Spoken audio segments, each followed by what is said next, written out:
En fait, il y a une double évolution.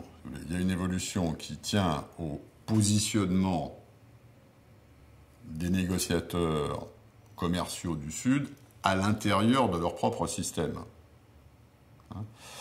Il y a 10 ans, tout le monde connaissait le nom du commissaire européen ou le nom du USTR. Personne connaissait le nom du négociateur sénégalais ou de Côte d'Ivoire. Pourquoi? Parce que dans le système américain, la position de ministre du Commerce est une position reconnue, visible, qui correspond aux intérêts généraux de la respiration de l'économie américaine et internationale, ou en Europe, le commissaire européen, ne serait-ce que parce que c'est une des rares compétences communautaires vraiment fédéralisées, a une grosse position de visibilité dans le système.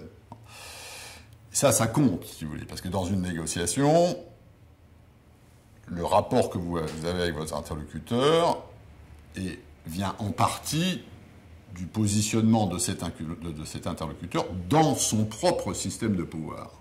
Si vous êtes, je sais pas quoi, numéro 3 dans la hiérarchie gouvernementale et que vous négociez avec le numéro 12, ça se sent.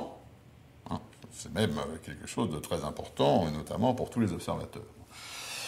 Et là, ce qui s'est passé depuis 12 ou 15 ans, c'est que petit à petit, dans les pays en voie de développement, les gens qui sont en charge de la négociation commerciale internationale, en quelque sorte, ont monté les différents barreaux de l'échelle de la hiérarchie gouvernementale.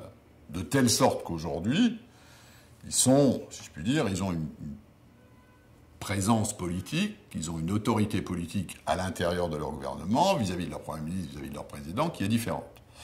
Ça, évidemment, c'est très important. Hein. Regardez, si vous voulez, un autre exemple, ce qui s'est passé en Asie. La ministre du Commerce de Singapour, ministre du Commerce de Hong Kong, ministre du Commerce indien, ministre du Commerce chinois, par rapport à ce que c'était il y a 10 ou 15 ans, maintenant, c'est des personnages considérables.